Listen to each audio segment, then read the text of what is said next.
All right, we have walked the greenhouse very quickly to gather just a few items to put together for our non-conventional Easter display on our dining room table when we're entertaining or just to enjoy ourselves. So again, Matt, we're all getting the itch. We want something living going on in the house, and normally one of the first living things in the house is an Easter lily. That's right. You get that fragrance, that white bloom. That's what most people associate with Easter, but there's a lot of other things out there other than Easter lilies. Or, you know what, if you want to get the Easter lily, because it's been tradition forever, go ahead and get it from a local grower. Right. And then come and add other things to it to really jazz it up. Well, you know, the nice thing about the Easter lilies too is that white color, like I said, you always add white to whatever you're doing, whatever display you're putting together, because white makes all the other colors that you're putting together stand out so much more. So the Easter lily is actually quite a great choice. Yeah. You know, a neutral color, but really does make all your other colors pop. So definitely could be something as a focal point in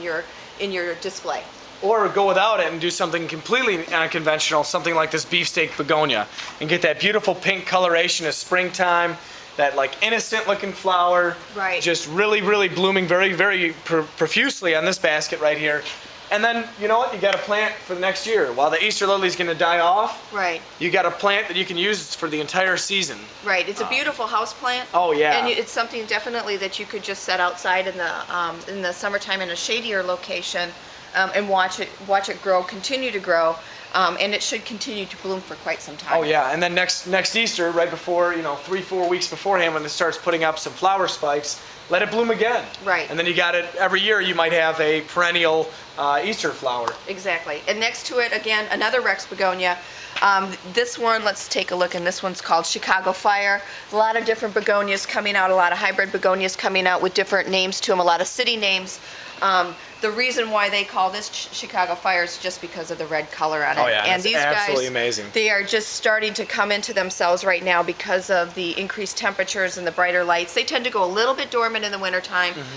Rex begonias like to be somewhat dry in the winter, and now we're starting to pick up the watering, and you can just see what's happening, how they're just beginning to pop. So definitely a great color choice for a center display.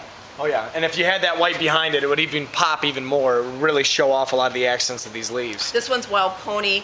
If you can capture, I don't know if the camera can capture the lighting on this, but the edging on this is absolutely stunning. This one is budded, it's ready to flower, and another perfect choice. Looks great alone, looks great with another combination of plants. I mean, really what you've selected, Matt, these guys could all work together, really could. You had. Yeah, this is one of my favorite plants right here. This is Crown of Thorns. This is a euphorbia. It does have the thorns. The name doesn't fool you. And with that religious implication, if you're trying to find something for someone that's, wants a very sentimental gift, maybe there's you add a card to this, put it in a planner, and write a poem about what Easter means to you. Right. And share that either with a loved one. You do want to watch it around children because it is quite thorny and it's poisonous. So you don't really want to give it to someone that's got small children. But again, right now it's blooming. It's got a gorgeous blood red bloom, just a really good coloration to it. It's kind of sticky, so you don't want to really mess with it too much. It's a euphorbia. Awesome plant to add into a mixed container. Very easy too. Very easy. Yeah, I've had one for quite some time. You can go, weeks without watering them, and they'll help you out. Ideally, you'd want to water at least once a week, but it's a very forgiving plant. I pulled baby tears just because we sell so many baby tears. Put it in a nice clay pot. They do wonderful. You can go to all your little hobby stores like your Michaels or Hobby Lobby and find all sorts of little knickknacks on little wires.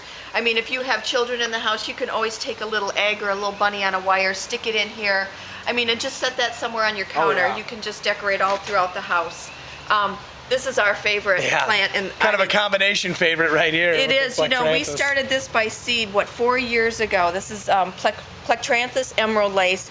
It just is an all-around plant. I cannot say enough good things about it. Beautiful colors the whole year round. And if you haven't been in here to see it, you got to come in here to see this.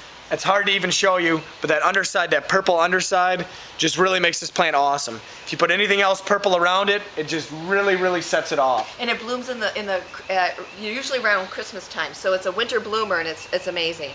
I have a little miniature coleus next to it. Keeps its color very deep purples throughout. So, I mean, just another great plant. Another thing you could do is start up some wheatgrass. and have a wheatgrass centerpiece, Right. which you'll be happy about, and some other people might be happy about as well. Yeah, those work really well in little shallow trays. You don't even have to, I know I have some old antique glass little trays that, wheatgrass doesn't even need soil. You can No. just start it in the tray itself and let it sprout. Trim it like your regular grass and add some little Easter eggs or something like that to it. Or let it grow and then throw it in the blender and put it in with a smoothie, or just take a little wheatgrass shot. Or if you have animals in the house, your cats and dogs would like to chew on it too. It's very healthy. So, herbs. Really cool idea that I thought of while I was at Benzel's, just kind of walking around, was the fact that this Easter, when you do your baskets, why not have a grown-up basket? Everybody enjoys having an Easter basket as a kid and hiding one around the house and trying to find it. I know even when we went on vacation, my family used to go to South Carolina. One of the big family things was always trying to find your basket. Well, as an adult, why not have an adult basket? Bring back some of that nostalgia. And maybe this year, you put in 3 herbs. I chose parsley, this Greek oregano, and then this tricolor sage, and have an adult basket. Maybe have a nice bottle of wine in here, some cheese, some crackers. Maybe you gave up wine for Lent and you wanted to, celebrate with a loved one. Put 2 flutes in there and have just a really nice romantic adult Easter basket, and bring up some new nostalgia as well. That's right. And before you kiss, you grab your parsley and you bite your parsley up, and you can freshen your breath with it. I think that's it. I think everybody has a lot of good ideas, and so come on into the greenhouse, take a look around and see what there is to put together. We're always here to help you, and check out all the other local greenhouses in the Toledo area.